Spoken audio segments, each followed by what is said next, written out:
చేరుతుందన్న ఆశ లేదు, లేట్ నడుస్తుంది. అయినప్పటికీ దేవుడు సహాయం చేసి టైంకి మీ మధ్యలోకి దేవుడు నన్ను తీసుకొని వచ్చాడు. దేవునికి స్తోత్రం, హల్లెలూయ. ఆలస్యం చేయకుండా దేవుని మాటలు విందాం. చూడండి, బైబిల్ తెచ్చిన వారందరూ బైబిల్ తీయండి. జకరియా గ్రంథము 6వ అధ్యాయము. జకరియా గ్రంథము 6వ అధ్యాయము 12వ వచనాన్ని దయచేసి ఎవరైనా ఒకరు మైక్ తీసుకోండి. ఆ మైక్లో చక్కగా చదవడానికి ప్రయత్నం చేయండి.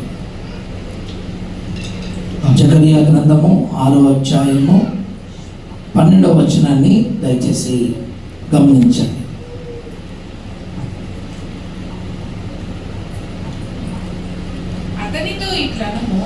అతనితో ఇట్లనము, సైన్యములకు అధిపతియగు యెహోవా సెలవిచ్చినదేమనగా, చిగురు అను ఒకడు కలడు, అతడు తన స్థలములో నుండి చిగుర్చును, అతడు యెహోవా ఆలయమును కట్టును. ఇప్పుడు అందరూ కలిసి చదవండి ఆ వాక్య భాగాన్ని.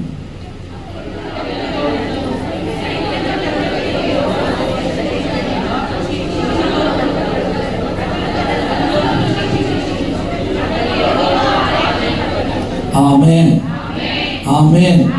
ఆ వాక్య భాగంలో నాతో కలిసి చెప్పండి. చిగురు అను ఒకడు కలడు,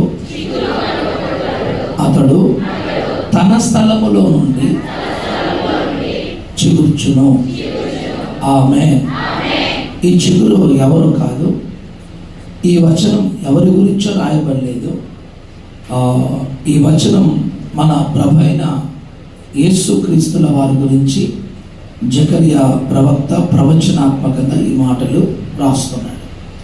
చిగురు అను ఒకడు కలడు, ఒకడు, ఇద్దరు కాదు, ఒకడు కలడు. దేవుడు ఒక్కడే.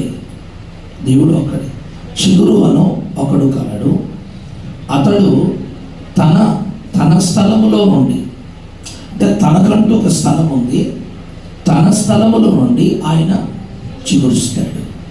ఆమేన్.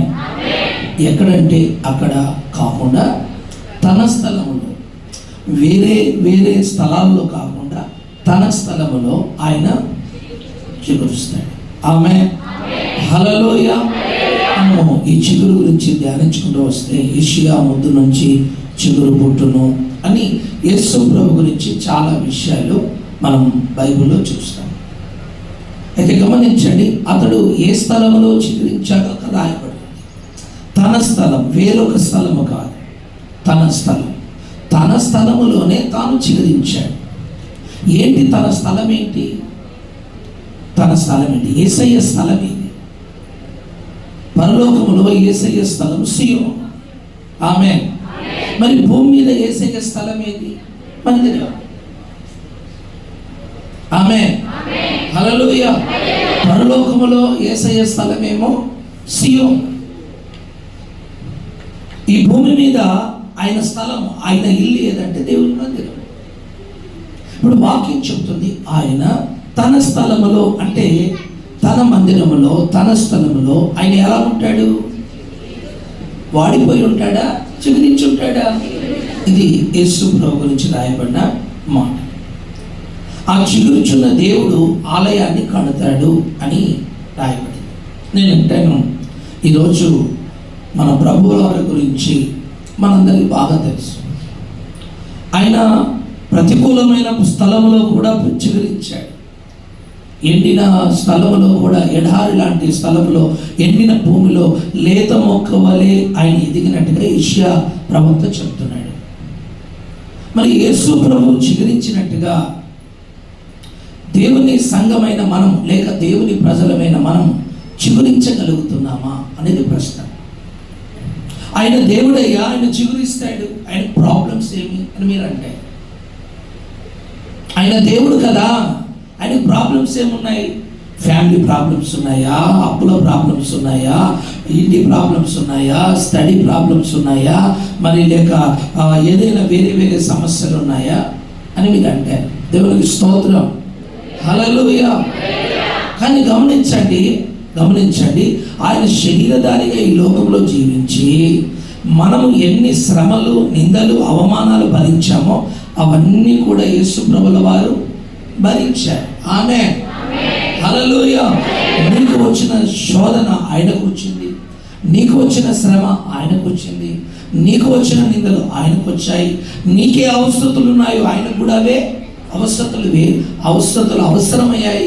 ఒకానొక సందర్భంలో తన యొక్క ట్యాక్స్, తన యొక్క పన్ను కట్టడానికి కూడా తన దగ్గర డబ్బులు లేని పరిస్థితి ఏర్పడింది. అయినప్పటికీ ప్రవచనంగా రాయబడిన మాట ఏంటంటే, ఆయన తన స్థలములో లేక తన ఇంటిలో, తన మందిరములో ఆయన చిగురించేవాడుగా ఉన్నాడు. ఆమేన్.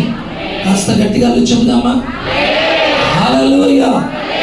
సరే, ప్రభు గురించి ఇలా రాయబడితే సంఘాల గురించి రాయబడిన మాట చూడండి. ప్రకటన గ్రంథము 12వ అధ్యాయము, ప్రకటన గ్రంథం 12వ అధ్యాయం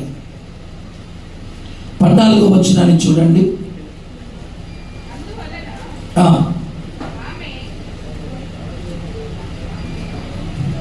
12వ అధ్యాయము గమనించండి. మొదటి వచనం నుంచి ఒక్క నిమిషం, 10వ వచనం చదువుతారా? 10వ వచనం నుంచి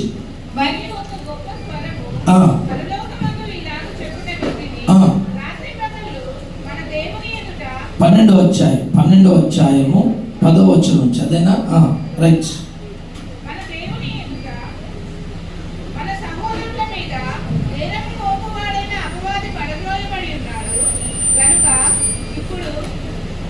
ఒక నిమిషం. 12వ అధ్యాయము 3వ వచనం చూడండి. 3వ వచనం. ఆ మైక్ పని చేయడం లేదా పాస్టర్ గారు చూడండి, మైక్ పని చేయడం లేదు.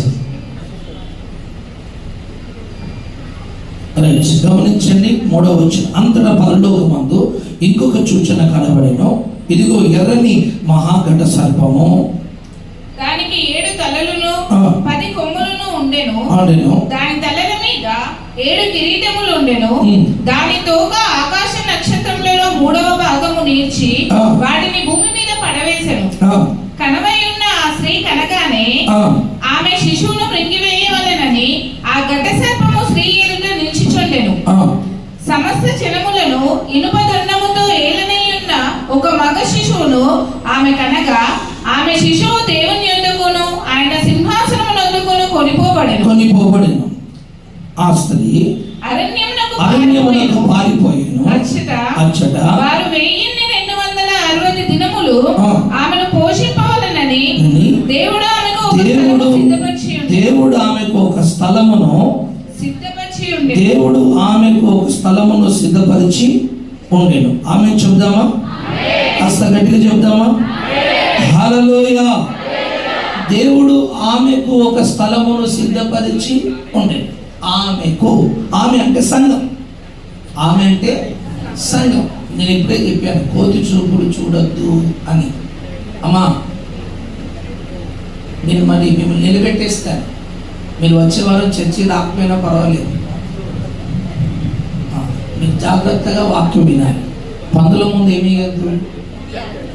బైబిల్లో ఉందా రాసి నన్ను సీరియస్గా చూస్తారేంటి మీరు? యేసుప్రభుని అడిగాడు ఆ మాట, నన్ను పందేలా అన్నావయ్యా అని అడగండి, నన్ను అడగద్దు. రైట్, జాగ్రత్తగా వినాలి. నేను అడిగిన ప్రశ్నకి జవాబు చెప్పాలి. ఓకే, దేవునికి స్తోత్రం. అక్కడ రాయబడిన మాట నాతో కలిసి చదవండి. ఆ స్త్రీ అరణ్యమునకు పారిపోయాను. ఎందుకు పారిపోయింది? ఆమెను ఎవరో తరుముతున్నారు. ఆ తరుముతున్నది ఎవరు? రాజకీయ నాయకుడు కాదు. తరుముతున్నది ఎవరు? ఒక ఘట సర్పం, సాతానుడు తరుముతున్నాడు. ఎవరిని? సంఘాన్ని. స్త్రీ అంటే సంఘాన్ని తరుముతున్నాడు.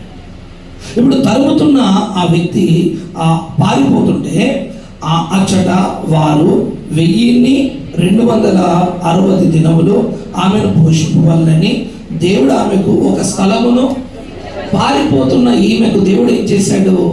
ఒక స్థలాన్ని సిద్ధపరిచాడు. దేవుడు సిద్ధపరిచిన స్థలం. ఆమె చెప్పండి. సంఘము లేక స్త్రీ తనకు తాను సిద్ధపరచుకున్న సంఘం కాదు. హలో, తనకు తాను సిద్ధపరచుకున్న సంఘము కాదు, స్త్రీ కాదు, వ్యక్తి కాదు. ఆమె ఆ ఘట సర్పం యొక్క నోటిలో పడకుండా, చేతిలో పడకుండా, మృంగకుండా, చంపకుండా దేవుడే సంఘం విషయంలో జోక్యం కలిగించుకొని, విశ్వాసి విషయంలో జోక్యం కలిగించుకొని, దుష్టుడైన సాతానుడు అప్పులతో తరుముతుంటే, నిందలతో అవమానాలతో తరుముతుంటే, ఆర్థిక సమస్యలతో తరుముతుంటే, క్యాన్సర్ వ్యాధితో తరుముతుంటే, మరణముతో తరుముతుంటే, ఇవన్నీ ఏం చేస్తున్నాయి? మనిషిని తరిమే సైతాను యొక్క సాధనాలు. వాడు అప్పుతో తరుముతాడు నిన్ను. అప్పుల వాడు వచ్చినప్పుడు ఏం చేస్తావు? ఇంట్లో ఉంటావా? చెప్పలే. క్యాన్సర్ వచ్చినప్పుడు ఇంట్లో ఉంటావా? ఆ వ్యాధి నిన్ను తరమదా? డాక్టర్ దగ్గర తరమదా? హాస్పిటల్ తరమదా? నిందలు వచ్చినప్పుడు, అవమానాలు వచ్చినప్పుడు నువ్వు తరమబడుతుంటావు. ఇక్కడ సాతానుడు తరుముతున్నాడు. ఆ తరుముతున్న ఈమె పారిపోతుంది. తప్పించుకోవడానికి, ప్రాణాలు కాపాడుకోవడానికి పారిపోతుంది. ఈ పారిపోతున్న ఈ సంఘానికి, ఈ విశ్వాసికి దాచుకోవడానికి దేవుడే ఒక ప్రొటెక్షన్, అంటే మంచి సెక్యూరిటీ ఉన్న ఒక మంచి స్థలాన్ని దేవుడే సిద్ధపరిచాడు. ఆమె చెప్దామా? హల్లెలూయా. ఆ సిద్ధపరిచిన స్థలము పేరే దేవుని మందిరం. ఆమె చెప్దామా? హల్లెలూయా. దేవుడు సిద్ధపరిచిన స్థలము ఏదైనా, నీవు దాచుకోవడానికి దేవుడు ఏర్పాటు చేసిన స్థలం ఏదైనా ఈ భూమి మీద ఉందంటే అది దేవుని మందిరము మాత్రమే. మందిరం మాత్రమే. ఈ మందిరంలో దాచుకున్న వారికి భద్రత దొరుకుతుంది, క్షేమము దొరుకుతుంది. సమస్యల నుంచి, వ్యాధుల నుంచి, చేతబడి శక్తుల నుంచి, అనేక రకాల కుటుంబ తగాదాల నుంచి, గొడ్రాలితనము నుంచి, క్యాన్సర్ వ్యాధి, మరణము నుంచి ఈ మందిరమే ఆ వ్యక్తిని కాపాడి, రక్షించి, భద్రపరిచి ఆ విశ్వాసకి, ఆ సంఘానికి క్షేమాన్ని కలిగిస్తుంది. ఆమేన్. హల్లెలూయా. దావీదు అంటాడు, నేను క్షేమంగా ఉన్నాను అంటే ఎక్కడున్నానో తెలుసా? నేను దేవుని మందిరములో నాటబడిన పచ్చని ఒలివ చెట్టు వలె ఉన్నానంటే మందిరములో నాటబడ్డాను కనుక నేను క్షేమంగా ఉన్నాను అని దావీదు చెప్పాడు.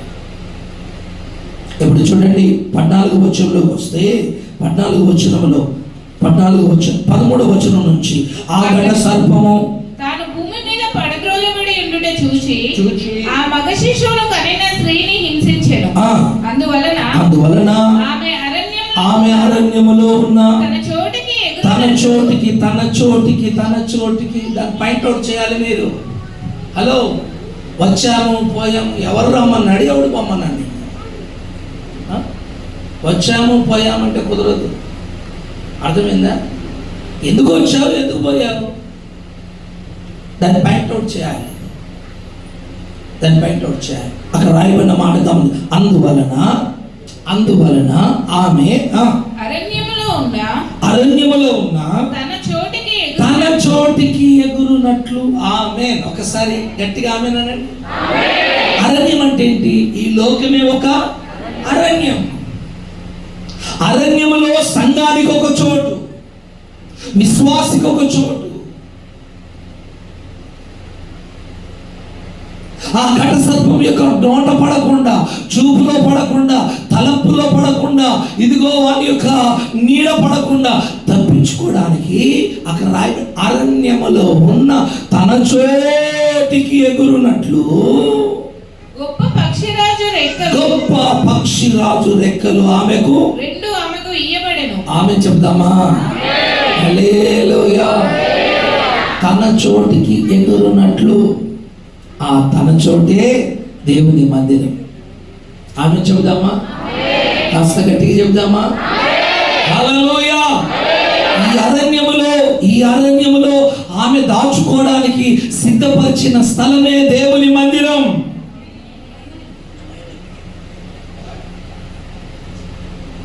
ఎవరైతే దేవుని మందిరానికి వచ్చి దేవుని మందిరములో దాచుకుంటారో వారు కాపాడబడతారు, వారు స్వస్థపరచబడతారు, వారి సమస్యల నుంచి విడుదల కలుగుతుంది, వారికి ఆరోగ్యము కలుగుతుంది.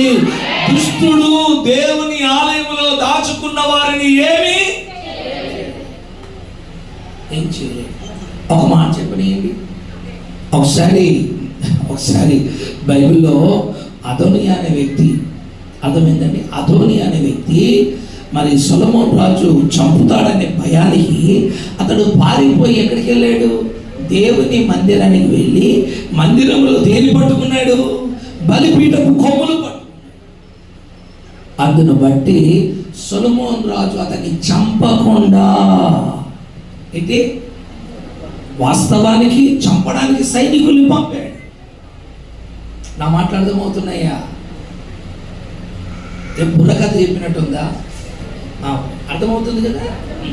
అర్థం కాకపోతే హైదరాబాద్లో ఎర్రగడ్డ హాస్పిటల్ ఉంటుంది తెలుసా? ఎర్రగడ్డ హాస్పిటల్ తెలియదా? మీ పాస్టర్ నన్ను చూపిస్తాను. అక్కడ ఉండడానికి తగిన వ్యక్తి. ఇంత విడమర్చి ఎవడు చెప్తాడండి మీకు? ఆమె స్వరమైతే హల్లెలూయా. చంపడానికి సైనికులు పంపాడు. ఈయనేం చేశాడు? ఆ సైనికుల చేతిలో పడకుండా తప్పించుకొని దేవుని మందిరంలోకి వచ్చి బలిపీఠపు కొమ్ములు పట్టుకున్నందువల్ల ఈ వార్త సొలొమోనుకు తెలిసి అతడు దేవుని మందిరానికి వెళ్ళి తన ప్రాణాన్ని కాపాడుకోవడానికి బలిపీఠపు కొమ్ములు పట్టుకున్నాడు కనుక అతన్ని ఏమాత్రము మీరు ముట్టకూడదు, చంపకూడదు. చూడండి, మందిరానికి వచ్చినందుకు కాపుదల దొరికిందా, దొరకలేదా? రైట్. నేను అంటాను, దేవుని మందిరంలో నీకేమో తెలుసా? కాపుదల ఉంది, భద్రత ఉంది, క్షేమం ఉంది. అందుకే ఈ భూమి మీద నువ్వు దాచుకునే స్థలం ఏదయ్యా అంటే అది దేవుని మందిరమే. హల్లెలూయా, హల్లెలూయా. సంఘము దాచుకునే స్థలము దేవుని మందిరం, విశ్వాసి దాచుకునే స్థలము దేవుని మందిరం.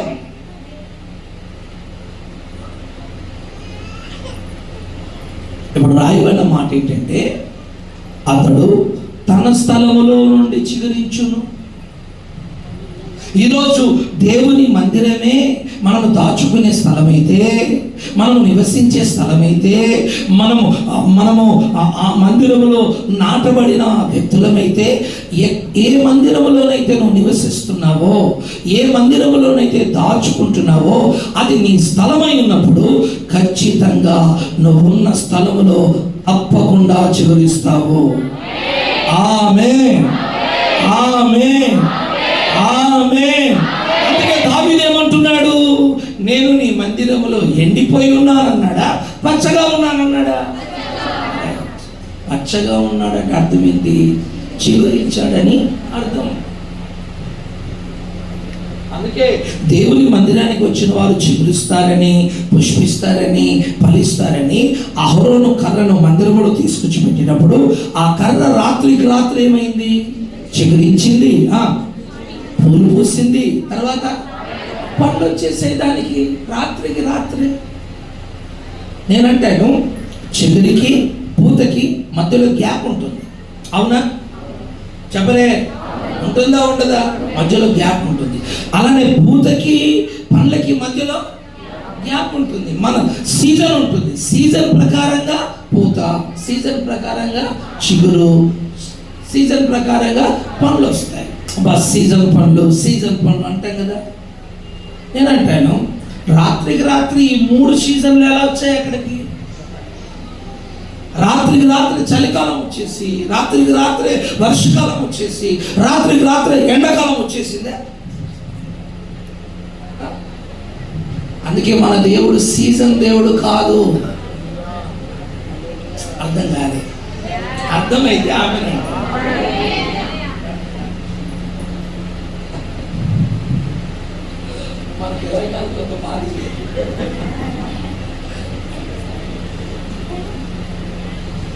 అందరికి అర్థం కాదు. అర్థమైతే మాత్రం సూపర్. అర్థమైతే సూపర్. ఇంకా అర్థమైంది అనుకోండి, మీ మీద ఎవరిగా పనికిరా. అర్థమైంది అక్కడే ప్రాబ్లం. కృప కలుగునుగాక. హల్లెలూయా, హల్లెలూయా. ఇప్పుడు చూడండి, రాత్రే దానికి చిగురు వచ్చింది, పూత వచ్చింది, పండ్లు వచ్చాయి.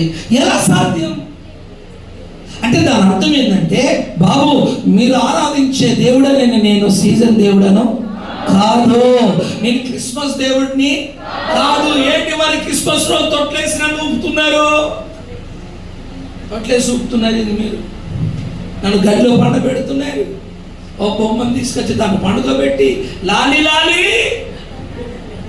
దానికి లైట్లు పెట్టి డెకరేషన్ చేసి, ఆ బొమ్మకు ఫ్యాన్ పెట్టి, ఆ బొమ్మకు కూలర్ పెట్టి వేసుకోకు వేడవుతుంది. అయ్యో ఇంకా యాక్షన్ ఎంత దూరం వెళ్ళిపోయిందంటే, ఆ బొమ్మకు చెమటలు వచ్చేసి తుడుస్తుంది తల్లి. ఎవరు? మీ భక్తి పాడుగాని. మనిషికి చెమడస్తే తుడిచే దిక్కు లేడు, మనిషికి చెమటస్తే తుడిచే దిక్కు లేదు. ఆ బొమ్మకు చెమట వచ్చినట్టు తుడిసి, అందుకే మన దేవుడు సీజన్ దేవుడు. అందుకే నేను అంటాను, సీజన్ భక్తి చెయ్యదు. ఆమేన్, ఆమేన్. సంవత్సరాది మొదలుకొని సంవత్సరాంతం వరకు మన భక్తి ఎప్పుడు ఒకే రకంగా శ్రేష్టమైనదిగా ఘనమైనదిగా ఉండుటకు నా దేవుడు సహాయము చెయ్యునుగాక.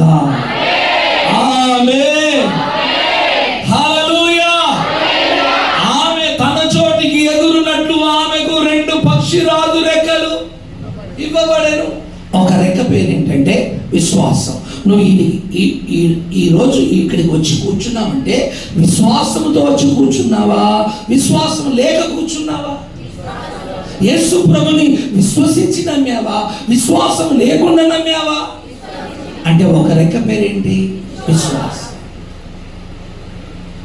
విశ్వాసం, విశ్వాసంతోనే నువ్వు దేవుని మందిరానికి వచ్చావు, దేవుని మందిరానికి వచ్చావు. ఒకవేళ దేవుని మీద నీకు విశ్వాసం లేకుంటే నువ్వు ఏమాత్రం మందిరానికి వచ్చేవారి వ్యక్తివి కాదు. నీకు దేవుని మీద విశ్వాసం ఉంది. ఆ విశ్వాసమే నేను ఇక్కడికి లాక్కుని వచ్చింది. ఆ విశ్వాసమే నిన్ను ఇక్కడ కూర్చుండబెట్టింది. ఆ విశ్వాసమే నిన్ను ఆరాధన చేయనట్లుగా చేసింది. ఆ విశ్వాసమే నిన్ను ఇదిగో దేవుని స్తుతించినట్లుగా, దేవుని మహిమపరచునట్లుగా, దేవుని ఘనపరచునట్లుగా ఆ విశ్వాసమే చేసింది. దేవునికి స్తోత్రం. హల్లెలూయా, హల్లెలూయా. అయితే ఒక అద్భుతమైన విషయం ఏంటంటే, విశ్వాసం ఎప్పుడు కూడా ఒంటరిగా నడవదు. ఈ విశ్వాసానికి మంచి ఫ్రెండ్ ఉన్నాడు. అర్థమైందండి?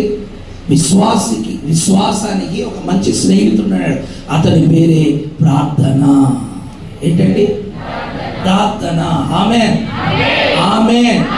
విశ్వాస సహితమైన ప్రార్థన రోగిని, అంటే విశ్వాసం లేకుండా ప్రార్థన లేకుండా దేవుడే కార్యము. ఏదైనా కార్యం జరగాలంటే విశ్వాసం ఉండాలి, ప్రార్థన. ఈ ఇద్దరు స్నేహితులు కలిసి మెలిసి నడుస్తాయి. వీళ్ళిద్దరిని విడదీయలేము, వీళ్ళిద్దరిని విడదీయలేము. అందుకే ఒక దైవ కార్యం జరగాలంటే విశ్వాసము ప్రార్థన ఏకీభవిస్తేనే దైవ కార్యం జరుగుతుంది. కనుక దేవుని బిడ్డలారా, ఇప్పుడు చూడండి, ఆ రెండవ స్నేహితుని పేరు ఎవరంటే, రెక్క పేరు ఏదంటే ప్రార్థన. నువ్వు ఎప్పుడైతే నీకు ఏర్పరచబడిన స్థలములోకి వచ్చి విశ్వాసముతో ప్రార్థించడం ప్రారంభిస్తావో, నీ కోసం ఆకాశం తెరవబడుతుంది, వర్షము పడుతుంది, ఎండిపైన నీ బ్రతుకు పచ్చగా మారిపోతుంది. హల్లెలూయా. ఏలియా విశ్వాసముతో ప్రార్థన చేయగా ఆకాశము తెరవబడి వర్షం పడి, మరి ఆ సంవత్సరం నుంచి పంటలు పండాయా లేదా? పండాయి. కనుక విశ్వాసం, ప్రార్థన ఇవి 2 మంచి స్నేహితులు. మనం కూడా ఈ ఇద్దరు స్నేహితులను కలిగి ఉందము కాక. ఒక స్నేహితుడి పేరు, రెండవ స్నేహితుడి పేరు ఆమేన్. ఆమేన్, ఆమేన్. మంచిగా ఉదాహరణతో చెప్తాను వినండి.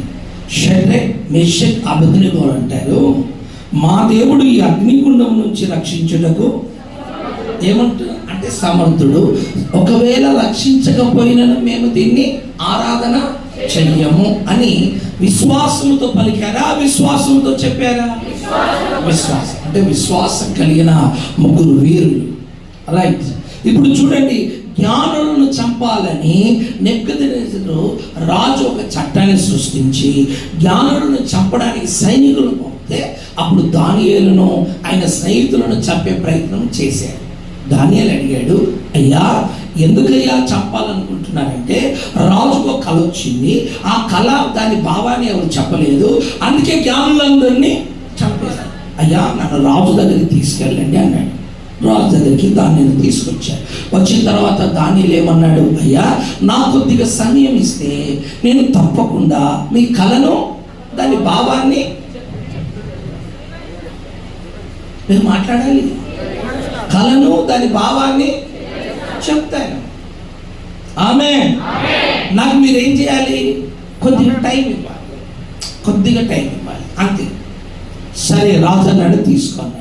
ఇప్పుడు దానియేలు ఏం చేశాడు, టైం తీసుకొని బయటికి వచ్చి తన ముగ్గురు స్నేహితులను పిలిచి ఆ సమస్య కోసము ఆయన ఏం చేయాలని చెప్పాడు, ప్రార్థన చేయాలని చెప్పాడు. ఆమేన్. అంటే దానియేలులో ఏం కనిపిస్తుంది, ప్రార్థన. షడ్రక్, మేషక్, అబేద్నెగోలో ఏం కనిపిస్తుంది, విశ్వాసం. మనకి ఇలాంటి స్నేహితులు ఉన్నాయి.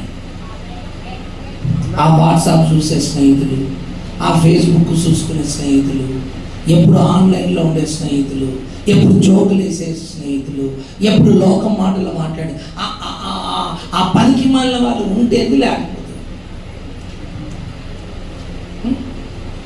చూడరా చూడరా చూడరా ఏం చూసేది. ఎప్పుడైనా బైబిల్ చూడు చూడు అన్నావా? వాట్సాప్ అయితే చూడు చూడు చూడు అంటే, ఫేస్బుక్ ఏమో చూడు చూడు, నీకో ఫేస్ నీకో బుక్.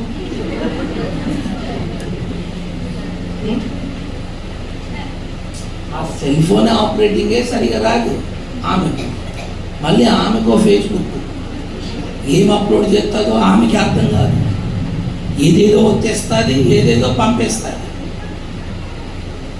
వాళ్ళు కొడుకు అంటున్నాడు, ఏంటమ్మా ఏం చేసావు, నువ్వు వంట చేసింది కూడా పెట్టేసావు అన్నాడు. వంట చేసింది కూడా పెట్టేసిందట ఫేస్బుక్లో. చూసారా, మనకి ఎలాంటి స్నేహితులు ఉండాలంటే విశ్వాసం కలిగిన వారు, ప్రార్థన చేసేవారు మనకు స్నేహితులై ఉందరు గాక. ఆమేన్. అట్టి స్నేహితులను కలిగి ఉండడానికి దేవుడు మనకు కృపించును గాక, కృపించును గాక, కృపించును గాక. హల్లెలూయా. ఆమె తన చోటికి ఎగురున్నట్లుగా ఆమెకు పక్షిరాజు రెక్కలు రెండు ఇవ్వబడెను. తన చోటు అనగా దేవుని మందిరం. దేవుని మందిరములో ఎప్పుడైతే మనం ఉంటామో, నివసించడం ప్రారంభిస్తామో, ఆ మందిరములో దావీదు చిగురించినట్టుగా, దావీదు పుష్పించినట్లుగా, దావీదు ఎదిగినట్లుగా, దావీదు ఆశీర్వాదకరంగా మారినట్లుగా మనము కూడా చిగురించి ఫలించి అనేకులకు దీవెనకరంగా మారిపోతాము. ఆమేన్. హల్లెలూయా. అందుకే ఆయన మందిరంలో నివసించడానికి అందరూ ఆయన అంటాడు, నీ మందిరంలో నివసించుట ఇదిగో 1000 దినముల కంటే శాశ్వతము అన్నాడు. ఒక మాట, ఈరోజు మందిరం విలువ ఎంతమందికి తెలుసు? ఒకవేళ తెలిస్తే ఆ మందిరానికి ఆరాధనకు రెగ్యులర్గా వస్తున్నావా? టైంకి వస్తున్నావా? పాటలు అయిపోయిన తర్వాత, ప్రార్థన అయిపోయిన తర్వాత, సగం ప్రసంగం అయిపోయిన తర్వాత, అంటే నువ్వు ఎప్పుడంటే అప్పుడు రావడానికి పోవడానికి ఇదేమన్నా పంచాయతీ ఆఫీస్ అనుకున్నావా, లేకపోతే కులం సంఘం అనుకున్నావా, లేక నీ తాతది అనుకున్నావా, నీ బాబుది అనుకున్నావా, లేకపోతే ఇదేమన్నా మైనింగ్ అనుకున్నావా? ఇక్కడ ఎవరుంటారు? యేసయ్య ఉంటాడు. ఆమేన్, ఆమేన్, హల్లెలూయా. ఆయన 10 గంటలకు ఆరాధన పెట్టాడు దేవుడు. నువ్వు ఏం చేయాలి? 5 నిమిషాల ముందే రావాలా లేదా? పిల్లల్ని మాత్రం స్కూల్కి టైంకి పంపించావే. అక్కడేమో అన్నం తింటున్నావు, చర్చికి వచ్చేటప్పుడు గడ్డి తింటున్నావా?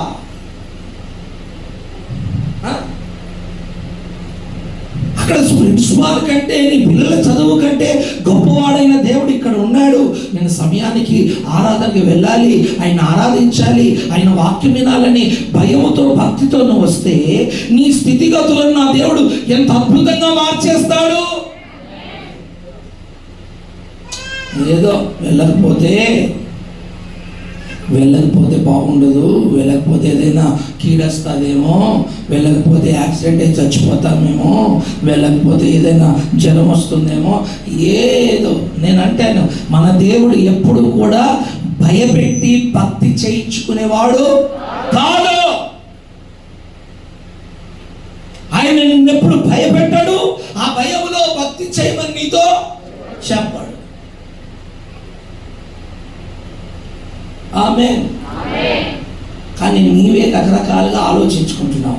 కాదు, మనము దేవుని యందు భయభక్తులు కలిగిన వారమై మనకు ఇవ్వబడిన ఈ మందిర స్థలములో మనము చిగురించుదుముగాక. ఆమేన్. మందిరము అనగా దేవుని సన్నిధి. మందిరం అనగా దేవుని సన్నిధి. దేవుని సన్నిధిలోనే మనమందరము వాస్తవంగా నిజంగా చిగురించగలుగుతాము. ఆమేన్. మందిరములో చిగురించిన వారు వాడిపోరు, మందిరములో చిగురించిన వారు ఎండిపోరు, మందిరములో చిగురించిన వారు ఏ మాత్రం వారికి మృత్యువు లేదు. ఆమేన్. 100 సంవత్సరాలు అయిపోయిందండి అహరోను కర్ర మందసంలో పెట్టి. ఎన్ని సంవత్సరాలు? 100 సంవత్సరాలు అయిపోయింది. 100 సంవత్సరాల తర్వాత ఆ కర్రను తీసుకొని మోషే బయటకు వచ్చి, బాబు చూడండి చూడండి అన్నాడు. ఎలా ఉంది? ఎలా ఉంది? ఎలా ఉంది? మీరే చెప్పాలి. ఎలా ఉంది? వాడిపోయిందా? ఎండిపోయిందా? ఆకు రాలిపోయిందా? పూత రాలిపోయిందా? పండు రాలిపోయిందా? లేక అదే రోజు చిగురించినట్టు, అదే రోజు పుష్పించినట్టు, అదే రోజు ఫలించినట్టుగా ఉందా? ఎలా ఉందో మాకేం తెలుసయ్యా, నువ్వు చెప్తేనే తెలుసయ్యా. ఎలా ఉందంటే అది అదే రోజు చిగురించినట్టుగా, అదే రోజు పుష్పించినట్టుగా, అదే రోజు దానికి ఫలాలు వచ్చినట్లుగా అద్భుతంగా నిగనిగనాడుతూ కనిపిస్తుంది. ఆమేన్. అది చిగురించి 100 సంవత్సరాలైనా, ఫలించి 100 సంవత్సరాలైనా, ఇదిగో పూత పూసి 100 సంవత్సరాలైనా అది వాడిపోలేదు, ఎండిపోలేదు, ఫలములు రాలిపోలేదు, మోడు బారినట్టుగా మారలేదు. కారణం ఏంటయ్యా అంటే అది దేవుని మందిరములో ఉన్న అహరోను కర్ర. ఆమేన్. అది మందిరంలో ఉంది కనుక అది వాడిపోవు. ఏంటంటే నువ్వు మందిరంలో ఉంటే వాడిపోవు, నువ్వు మందిరంలో ఉంటే ఎండిపోవు. మందిరం అనగా దేవుని సన్నిధి. ఆమేన్, ఆమేన్. ఈరోజు నువ్వు ఎందుకు ఎండిపోతున్నావు? అప్పులతో ఎండిపోతున్నావు, వ్యాధులతో ఎండిపోతున్నావు, దరిద్రంతో ఎండిపోతున్నావు, కరువుతో ఎండిపోతున్నావు, కష్టాలతో ఎండిపోతున్నావు. ఇవన్నీ కూడా నీ బ్రతుకును ఎండ చేస్తున్నాయే. నీ బ్రతుకు ఎండిపోయి ఎండకాలం నెలలు విడిచిన నేల వలె నీ బ్రతుకు మారిపోయింది. చూడు, ఈ ఎండాకాలం చూడండి, తోటలోకి ఆ నేల అంతా, ఆ పొలమంతా బీడుబారి బద్దలైపోయి, అర్థమైందండి, అన్ని గ్యాప్స్ వచ్చేసి ఆ బద్దలైపోయిన ఆ భూమిలో నుంచి, పీటలు బారిన ఆ భూమిలో నుంచి, చీలిపోయిన ఆ భూమిలో నుంచి పాములు, కప్పలు, తేళ్ళు ఆ యొక్క ఆ చీలిన భూభాగములో నివసించి. ఆలోచించు, ఈరోజు నీ బ్రతుకును చీలినట్టుగా చేసిన అప్పులు, నీ బ్రతుకును ఎండినట్లుగా చేసిన దరిద్రం, కరువు, గొడ్రాలితనం, నిందలు, అవమానాలు, ఎక్కడుంది పచ్చదనం? నీ జీవితంలో పచ్చదనాన్ని చూడగలుగుతున్నావా? ఆ పచ్చదనానికి సాదృశ్యమైన ఆరోగ్యాన్ని చూడగలుగుతున్నావా? ఆ పచ్చదనానికి సాదృశ్యమైన ఆశీర్వాదాన్ని చూడగలుగుతున్నావా? ఆ పచ్చదనానికి సాదృశ్యమైన మంచి ఆరోగ్యాన్ని చూడగలుగుతున్నావా? నేను వారానికి ఇంచుమించు 2000-3000 కిలోమీటర్లు ప్రయాణం చేస్తాను. వారానికి 2-3 వేల కిలోమీటర్లు ప్రయాణం చేస్తాను ఎవ్రీ వీక్. ఆమె చెప్దామా? అలా నా ప్రయాణాలు లెక్క పెడితే ఇప్పటికీ నేను నా కార్లో తిరిగినవి 22 లక్షల కిలోమీటర్లు. ఎన్ని లక్షలు? కాస్త గట్టిగా 22,000. ఆమేన్, ఆమేన్. ఇంచుమించు 4-5 కార్లు మార్చాను. ఆ కారుని షోరూమ్కి ఆయిల్ చేంజ్ చేయడానికి తీసుకుపోతే ఆ షోరూమ్ మేనేజర్ అంటాడు, అయ్యా ఇది కారు అనుకున్నావా లారీ అనుకున్నావా అంటాడు. లారీని దింపినట్టు దింపుతున్నావు తెలియదు, లారా కారా అన్నాడు. అయ్యా నా మీటింగ్స్ అలా ఉంటాయి అయ్యా, అందుకే తిరుగుతున్నాను అని నేను అన్నా. ఎందుకు ఈ మాట చెప్తున్నానంటే అన్ని లక్షల కిలోమీటర్లు తిరిగినా ఫుల్ పర్ఫెక్ట్గా హెల్తీగా ఉన్నాను, నేను ఆరోగ్యంగా ఉన్నాను. ఆమె నా ఎంట తిరిగిన వాళ్ళందరూ వ్యాధిగ్రస్తులు అయిపోయారు, నేను మాత్రం బాగున్నాను. నా వెంట తిరిగిన వాళ్ళందరూ పేషెంట్లు అయిపోయారు, నేను పేషెంట్ని కాలేదు. మరి వారి వయసుకి నా వయసుకు 30 సంవత్సరాలు తేడా. 30 సంవత్సరాలు చిన్నవారు, నేను 30 సంవత్సరాలు పెద్ద. వారికి టాబ్లెట్లు ఇంజక్షన్లు అవసరమైంది, నాకు టాబ్లెట్లు ఇంజక్షన్లు ఏమి. దానికి కారణం తెలుసా? నేను దేవుని సన్నిధిలో ఉన్నాను కనుక. ఆమేన్. దేవుని సన్నిధిలో ఉన్న కర్ర చిగురు కానీ పుష్పాలు కానీ ఫలాలు కానీ అది ఎప్పటికీ వాడిపోవు, ఎండిపోవు. ఒక గంట అయిన తర్వాత కాలు చూస్తే కాలు ఆసినాయి అంటావేంది? కాలు వాపు వచ్చింది అయ్యగారు, ఒక గంట సేపు కూర్చోగానే వాపు వచ్చేసాయి అంటారు. అన్నాడు నొప్పి వచ్చేసింది. అమ్మయ్యా నీకు వయసు ఎంతరా అంటే 24. అయ్యో 24 అమ్మయ్యా. 40 వస్తే అబ్బాయి అంటలేదు, 60 వస్తే పైకి పోతామేమో, ఏసై అంటామేమో. ఏసై ఎక్కడ ఉంటాడు? అక్కడే ఉంటాడు కాబట్టి నువ్వు అక్కడికి. ఆమేన్, ఆమేన్. కృప మీకు తోడయును గాక. హల్లెలూయా. కనుక ఆయన సన్నిధిలో మనం ఎప్పుడైతే నివసించడం ప్రారంభిస్తామో ఆయన సన్నిధిలో ఉన్న ప్రతి విధమైన దీవెనను అనుభవించడానికి మనం వారసులుగా మారిపోతాము. ఆమేన్, హల్లెలూయా, హల్లెలూయా. నీ పరిస్థితులన్నీ మారాలంటే, నీ అనుభవం మారాలంటే, నీ చీకటి వెలుగుగా మారాలంటే, నీ దరిద్రం తొలగిపోయి ఆశీర్వాదానికి కారకురాలిగా నువ్వు మారాలంటే, నువ్వు దేవుని సన్నిధిలో నివసించే వ్యక్తిగా ఉండడానికి నా ప్రభు సహాయము చేయునుగాక. ఆమేన్, హల్లెలూయా. ఒకరోజు అబ్రహాం దగ్గరికి వచ్చాడు దేవుడు. అబ్రహాం దగ్గరికి వచ్చాడు. అబ్రహాం దగ్గరికి వచ్చి అబ్రహాంతో మాట్లాడడం ప్రారంభించాడు. ఏమని మాట్లాడుతున్నాడు చూడండి, ఏమని మాట్లాడుతున్నాడు. ఆదికాండము 17వ అధ్యాయం, ఆదికాండం 17వ అధ్యాయం 1వ వచనం నుంచి చూడండి.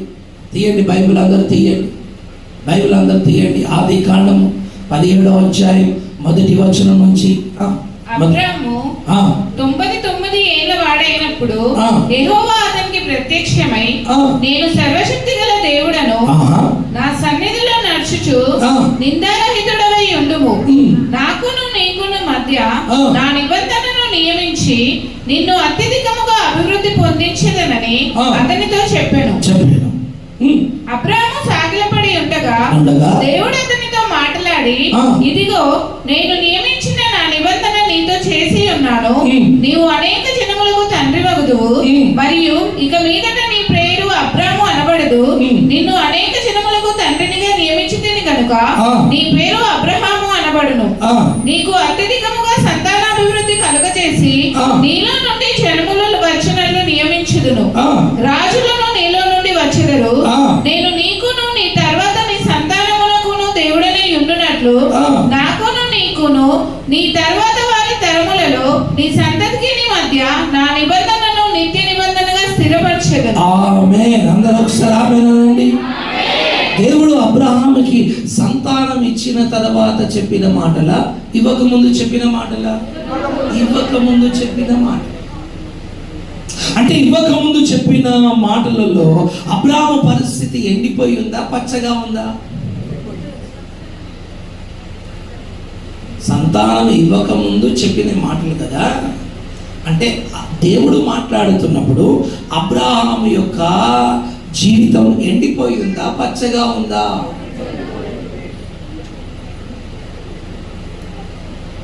మళ్ళీ అడుగుతున్నా, కొద్దిగా మెదడుకు మేత పెట్టండి, మెదడుకు మేత పెట్టండి, కాస్త ఆలోచించండి. అబ్రహాముకి సంతానం ఇచ్చిన తర్వాత మాట్లాడా, ఇవ్వకముందా? రైట్. ఆమేన్, ఆమేన్, ఆమేన్. అంటే అబ్రహాము చిగురించున్నాడా, ఎండిపోయి ఉన్నాడా? ఎండిపోయి ఉన్నాడు. ఎందుకు?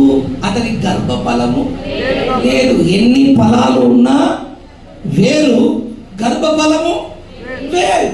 ఎన్ని ఫలాలు ఉన్నా గర్భఫలానికి సాటి రాదు.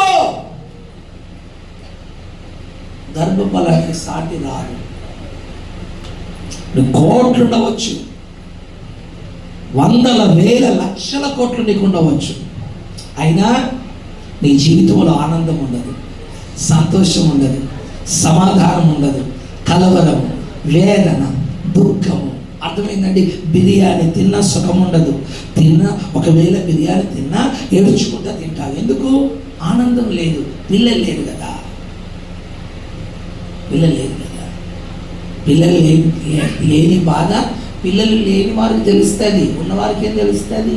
నీకు ఉన్నది కనుక నవ్వుతున్నావు, నీకు పిల్లలు లేకపోతే తెలుస్తుంది ఆ బాధ ఎలా ఉంటుందో, ఆ భర్తతో బాధ ఎలా ఉంటుందో, నీ అత్తగారితో బాధ ఎలా ఉంటుందో, నీ తల్లిగారితో బాధ ఎంత, అందరి చూపులు తేడా వ్యత్యాసం ఎలా ఉంటుందో నీకు అప్పుడు తెలుస్తుంది.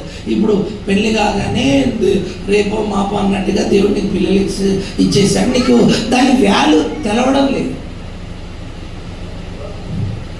లేనోడు లేక ఏడుస్తున్నట్ట, ఉన్నోడు ఉండేసినట్టుంది నీ బతుకంతా.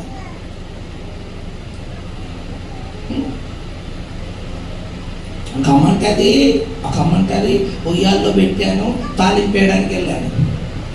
అయ్యో ఉయ్యాల్లో పెట్టి తాలింపేయడానికి వెళ్ళిందట. ఈయన ఊక్కుంటూనే ఉంటాడా? చెప్పలే. వాడు లేచి కూర్చొని అంబాడే స్థితికి వచ్చాడు. వాడు మెల్లగా అమ్మ తాలింపేయ్యా, వీడు లేవా, అది ఊగే ఉయ్యాల ఉల్టాయిపో, కింద పడ, తలకు దెబ్బ. నీకు తాలింపు ముఖ్యమా, ఉయ్యాల ముఖ్యమా? చెప్పలే. అది ఇప్పుడు పట్టుకొని పడిపోయి అయ్యో అయ్యో అయ్యో పాస్టర్ గారు ఎప్పుడు గుర్తొస్తాడు? కింద పడినప్పుడు. మళ్ళీ కేక్ కట్ చేసినప్పుడు పిలిచావా పాస్టర్ గారిని? పిలిచిన ఎవరు పిలిచినావు? దొంగను పిలిచినావు. పిలిచిన ఎవరు పిలిచినావు? దొంగ పాస్టర్ని పిలిచినావు. అర్థమైందా? మీ పాస్టర్ని పిలవలేదు. ఆమేన్, ఆమేన్, హల్లెలూయా. పాస్టర్ గారు అనుకుంటే అయ్యా ఏమైందమ్మా అంటే ఇలా జరిగిందయ్యా, మన బర్త్డేకి పిలవకపోతే కదా నేను సెలవు, దేవుడు మంచిగా చేశాడు, స్తోత్రం అని లోపల అనుకుంటాడు, బయటికి ఎవరు. మా పాస్టర్లు కూడా కొన్ని వరాలు ఉంటాయి, అర్థమైందా? అవి కొన్ని బయటికి కనిపించే వరాలు, కొన్ని లోపల దాచుకున్నాం. Praise the Lord, praise the Lord, praise the Lord, hallelujah. అన్నాడు మన బర్త్డే జరిగింది, ఫేస్బుక్లో పెట్టావు కదా, నేను చూశాను. మరి బర్త్డే జరిగినప్పుడు అయ్యగారిని పిలిచి సంవత్సరం ఆది మొదలుకొని సంవత్సరాంత వరకు కాపాడినందుకు దేవునికి స్తోత్రాలు చెప్పించి అయ్యగారితో ప్రార్థన చేయించి అయ్యగారికి ఇంత కానుక పెట్టి అయ్యగారు దీవెన ఆ కుమారుడు ఉండేటట్టుగా చేసే ప్రయత్నం చేస్తే బాగుండేది కదా. లేదు, ఆ రోజు 15,000-20,000 ఖర్చు పెట్టింది కానీ అయ్యగారు. ఇప్పుడు హాస్పిటల్కి వెళ్తే హాస్పిటల్ ఏమంటున్నాడు? సిటీ స్కాన్ అంటున్నాడు. ఏ స్కాన్ అట? సిటీ స్కాన్ తీయాలంటున్నాడు. నువ్వు 5,000, 5 రూపాయలు, 500, 1000 రూపాయలు తప్పించుకుంటుంది. ఇప్పుడు స్కానింగ్కి ఆడ 6,000 బిల్ వేసిండు. డాక్టర్ ఒక 1,000 రూపాయల బిల్ వేసిండు. అదిగో మెడిసిన్స్కి ఒక 1,000 రూపాయలు, 10,000. అదే 1,000 రూపాయలు అయ్యగారికి ఇచ్చేస్తే పీడ పోతుండే.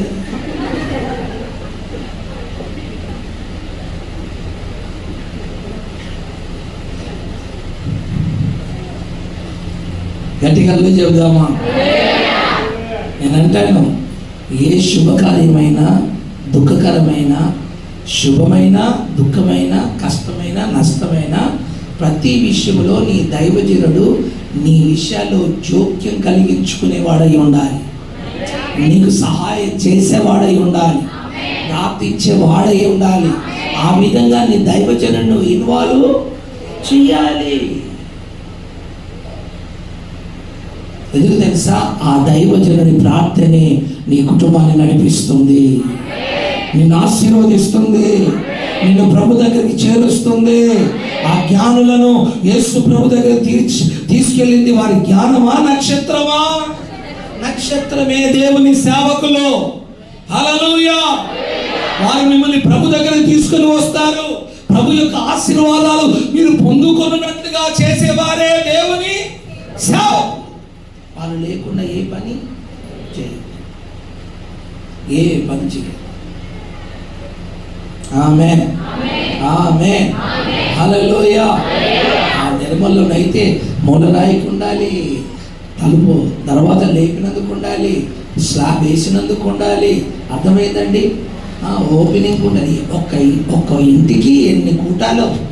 మూలరాయి కూటం, తలుపు లేపినందుకు కూటం, స్లాబ్ వేసినందుకు చెప్పరే, మళ్ళీ ఓపెనింగ్కి. ఆమేన్. అమ్మో, అన్నిసార్లు అయ్యగారిని పిలిస్తే అన్ని వేలు పెట్టాలా? చచ్చిపోతాను. ఒక కరెంటు తీగ వచ్చేస్తుంది, నాకు ఫ్యాన్ వచ్చేస్తుంది. లెక్కలు వేసావు అనుకో,